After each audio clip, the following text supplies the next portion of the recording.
नमस्कार विद्यार्थी मित्रांनो, आज आपण बघणार आहोत संभाव्यतावरील प्रश्न. काल आपण आजच्या लेक्चर मध्ये पार्ट 1 मध्ये आपण काय घेतलं, बेसिक घेतलं. आता बघणार आहोत संभाव्यतावरील प्रश्न. तर चला बघूया. आता एक नाणे फेकले असता छापा पडण्याची संभाव्यता किती, असा प्रश्न परीक्षेमध्ये येत असतो. आणि हा प्रश्नाचं उत्तर काढण्यासाठी तुम्हाला पहिलं बेसिक माहिती पाहिजे. आता बेसिक माहिती काय पाहिजे, तर एक नाणे फेकले असता तो छापा किंवा काटा किती वेळेस पडेल. तर तुम्हाला चला कालच आपण बेसिक एकदा बघू, त्यावरून आपण प्रश्न सोडू. आता एक नाणे फेकले असता आता काय पडेल, काय पडेल, ते एक छापा पडेल आणि एक काटा पडेल, म्हणजे हेड पडेल आणि एक टेल पडेल. आणि मग एनऑपीएस किती झालं, 2. हे झालं एनऑपीएस, हे झालं तुमचं बेसिक. आता यावरून उदाहरण सोडू आपण. आता एक नाणे फेकले असता छापा पडण्याची संभाव्यता किती. आता यामध्ये एकूण आपण नाणे फेकले असता आपल्याला एनऑपीएस 2 भेटलं, त्याची छापा भेटला, काटा भेटला. मग तुम्हाला विचारलं काय, एक नाणे फेकले असता छापा पडण्याची संभाव्यता किती. मग छापा पडण्याची संभाव्यता किती, एकच छापा पडलेला आहे. मग काय करायचं, आपण एक घ्यायचा, एन ऑफ ई. आपण संभाव्यता सूत्र अगोदर लिहून घेऊ, N of E upon N of S. हे संभाव्य सूत्र आहे. मग एका ई म्हणजे काय, घटना घडण्याची शक्यता. घटना घडण्याची शक्यता विचारली का आपल्याला, एक नाणे फेकले असता छापा पडण्याची संभाव्यता किती.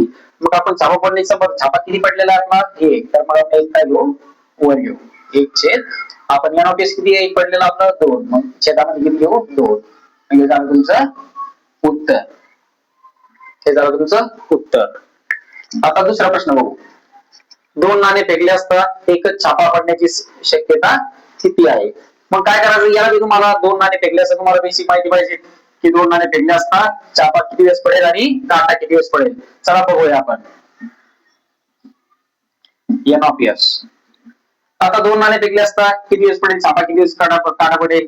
दोनदा हेड पडेल, एकदा टेल पडेल, एकदा हेड पडेल, नंतर हेड पडेल, नंतर टेल पडेल, नंतर दोन्ही टेल पडेल. हे झालं तुमचं बेसिक. मग एनऑपीएस किती आला, एक तर 4 आलं. हे झालं एनऑपीएस. मग आपण विचारलं काय, 2 नाणे फेकले असता एकच काटा पडण्याची शक्यता किती आहे. मग यात एकच काटा कोणता आहे, हा एक काटा आहे आणि हा एक काटा आहे. मग काय करायचं, आपलं सूत्र पहिलं लिहून घ्यायचं, N of E upon N of S. हे झालं तुमचं सूत्र.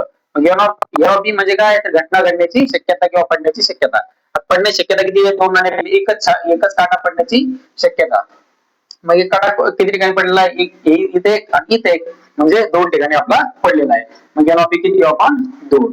त्याच्यानंतर एनऑपीएस किती आहे, म्हणजे घडलेली घटना, म्हणजे घडून गेलेली घटना. एकूण किती आहे, 4. म्हणजे 4 छेदामध्ये लिहायची आणि याचं सोडून घ्यायचं. एक 4 म्हणजे 1/2. हे पण काय झालं, 2 झालं. आता तिसरा प्रश्न. एक फासा फेकला असता विषम संख्या मिळण्याची शक्यता किती आहे. मग तुम्हाला याचं काय पाहिजे, बेसिक माहिती पाहिजे. एका फाशावरचे अंक किती असतात, त्यापैकी विषम अंक आपल्याला काढायचे. मग तुम्हाला हे बेसिक आपण तुम्हाला माहिती पाहिजे. आपण मागच्या पार्ट मध्ये आपण ते बेसिक घेतलेलं आहे. तर पहिला आपण बेसिक बघू. एक फासा फेकला असता, आपण एक फासा फेकला असता, एनऑपीएस किती भेटला त्याला, तर एनऑपीएस आपण त्यावर अंक पहिले लिहून घेऊ, 1 2 3 4 5 6. हे झाले त्यावरले अंक. हे झालं तुमचं बेसिक. एनऑपीएस किती भेटला आपल्याला, 6. मग तो विचारलं काय, एक फासा फेकला असता विषम संख्या मिळण्याची शक्यता किती आहे. आता यामध्ये विषम संख्या कोणत्या आहेत, 1 3 5. हे झाली विषम संख्या 3 झाल्या. मग काय करू, आपण सूत्र लिहून घेऊ, N of E upon N of S. त्यामध्ये काय, घटना घडण्याची शक्यता आणि घडलेली घटना. आता एन ऑफ एस किती भेटलेला आपल्याला, 6 भेटला, छटामध्ये लिहू. आणि एन ऑफ ई किती आहे, विषम संख्या किती भेटल्या, किती भेटलेली आपल्याला, 1 3 5. या 3 भेटलेल्या आहे. मग एन ऑफ ई किती घेऊ, 3 घेऊ. मग काय, 1/2. हे झालं तुमचं उत्तर. म्हणजे उत्तर काय झालं, 1/2. मित्रांनो, असा कोणताही प्रश्न होता पहिले तुम्हाला बेसिक माहिती पाहिजे, तेव्हा एक प्रश्न तुम्हाला सोडवता येईल.